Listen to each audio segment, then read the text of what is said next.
भारत सरकार ने एक एक्ट पारित किया है CAA, और वहां पे शाहीन बाग में, दिल्ली के अंदर, जामबाग, शाहीन बाग, दिल्ली, मुंबई, कोलकाता, अपने राजस्थान में भी कई जगह CAA का विरोध हो रहा है।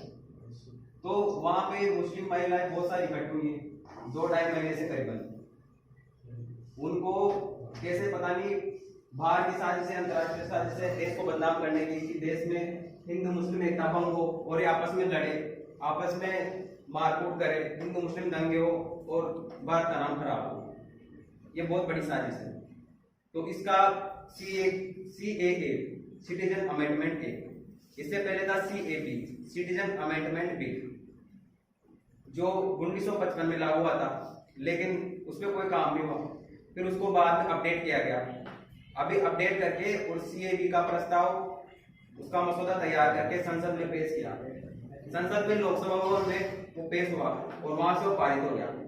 पारित होने के बाद, जब CAB पारित होने के बाद सिटीजन अमेंडमेंट बिल, नागरिकता संशोधन बिल, तो ये पारित होने के बाद पहुंचा राष्ट्रपति के पास, संसद के दोनों सदनों से, लोकसभा और राज्यसभा, जहां अपने सांसद पार्लियामेंट में चुन के जाते हैं, उनके द्वारा ये पारित हुआ। उसके बाद पहुंचा राष्ट्रपति के साथ। तो राष्ट्रपति के पास पहुंचने के बाद CAB पे राष्ट्रपति की मोहर लगी, उसके साइन हो गई।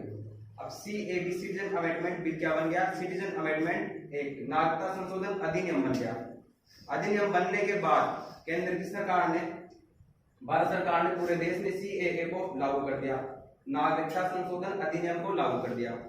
अब इस अधिनियम से देश के किसी भी मुसलमान को या किसी भी जाति संप्रदाय को कोई नुकसान नहीं, कोई भी नुकसान नहीं। लेकिन इसी भ्रांति या गलतफहमी पैदा की जा रही है कि इससे मुस्लिमों को नुकसान है, उनकी नागरिकता छीन जाएगी। जबकि मैं आपको बता दूं कि अधिनियम नागरिकता लेने का नहीं, देने का प्रावधान है।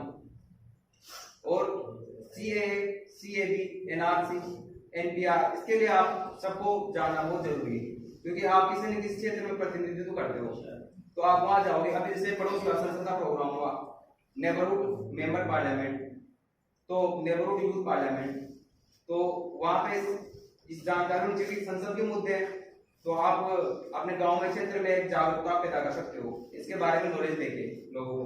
तो इसके लिए बताना जरूरी था और ये जानकारी होनी चाहिए थी। तो CAB पे जब राष्ट्रपति के साइन हुए तो CAA बन गया। अब वही अधिनियम पारित हो गया और पूरे देश में लागू हो गया। अब जगह जगह इसका विरोध, धरना, प्रदर्शन, प्रोटेस्ट चालू है। अभी भी 2.5-3 महीने से चल रहा है। दिल्ली में तो बहुत है, अभी दंगा फसाद हो रहा है वहां पे, है ना, और सेना आई हुई है, 47 जगह की सेना है, मतलब वहां पे भी प्रेजेंट टाइम पे, और बहुत खराब हालात है देश के लिए।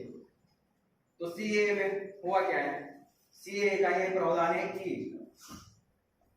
पाकिस्तान, अफगानिस्तान और बांग्लादेश, इन तीनों कंट्रियों से प्रताड़ित अल्पसंख्यक 6 संप्रदाय, हिंदुओं को छोड़ के, मुस्लिमों को छोड़ के, हिंदू, सिख, जैन, ईसाई, बौद्ध, पारसी, ये 6 संप्रदाय जो वहां पे अल्पसंख्यक है। क्योंकि तीनों कंट्री आप जानते हो, पाकिस्तान, अफगानिस्तान और बांग्लादेश, तीनों कौन सी कंट्री है?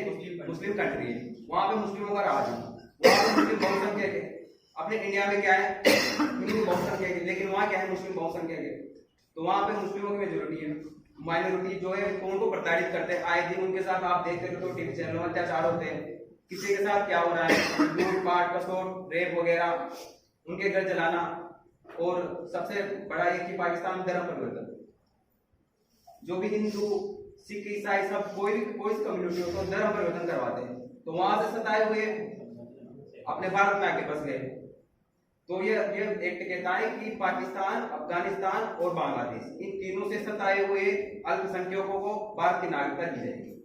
अब यहाँ के मुस्लिम है, या बहुत से मुस्लिम सारे खराब नहीं होते, बहुत से समझदार भी है, लेकिन बहुत से उनको भड़काते हैं ना नेता वगैरह, ये अपना लाभ लेने के लिए, तो फिर उनके बहकाव में आ जाते हैं और वो इसका विरोध करने के लिए उतार हुए। वो कह रहे हैं कि नहीं, या तो इसे को खत्म करो CAA को, या फिर आप ऐसा करो कि सभी को ना नागरिकता दो। अब मुद्दा ये उठता है, गवर्नमेंट बोल रही है कि वहाँ मेजोरिटी है मुस्लिमों की, मुस्लिम कंट्री है, तो उनको नागरिकता क्यों दे? सही बात है। और ये बोल रहे कि उनको भी नागरिकता दो, जबकि नागरिकता केवल अल्पसंख्यकों को मिलनी चाहिए। अब उसमें भी क्या है, 31 दिसंबर 2014 से पहले आए हुए सभी अल्पसंख्यकों को भारत की नागरिकता दी जाएगी। तो ये हो गया CAA। अब इसमें किसी भी संप्रदाय, किसी भी जाति विशेष, मुस्लिमों का, किसी का भी मतलब कोई ये नहीं है, किसी का नुकसान नहीं है, फिर भी इसका विरोध कर रहे हैं। तो आप अपने क्षेत्र में जाके बता सकते हो कि CAA सही है एकदम। हाँ, डॉक्यूमेंट भी नहीं मांगे जाएंगे।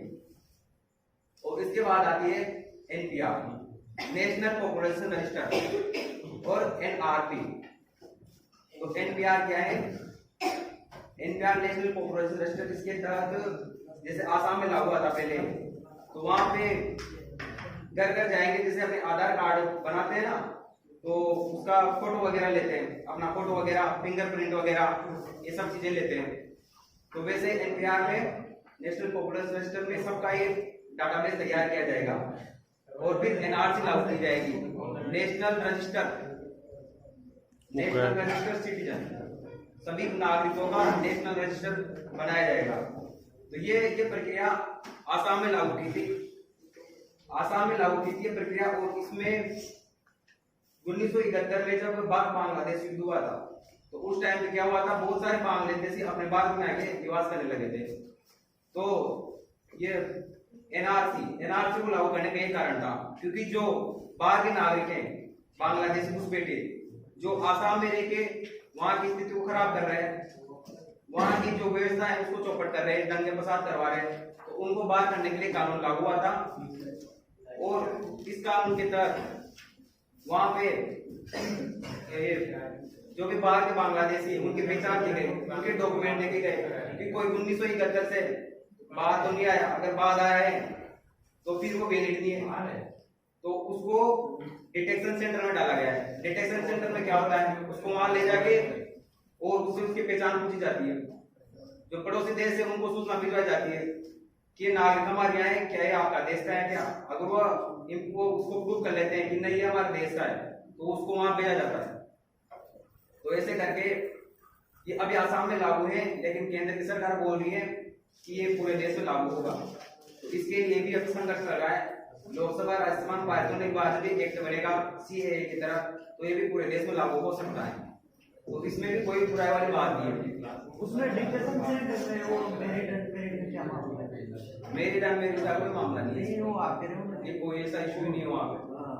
ये तो जो बाहर से बांग्लादेश आए ना, बाहर के जो भी प्रवासी बाहर थे, वो 1971 के बाद आए, तो उनको वापस वहां उनके देश में भेजा जाएगा, उनकी पहचान करके।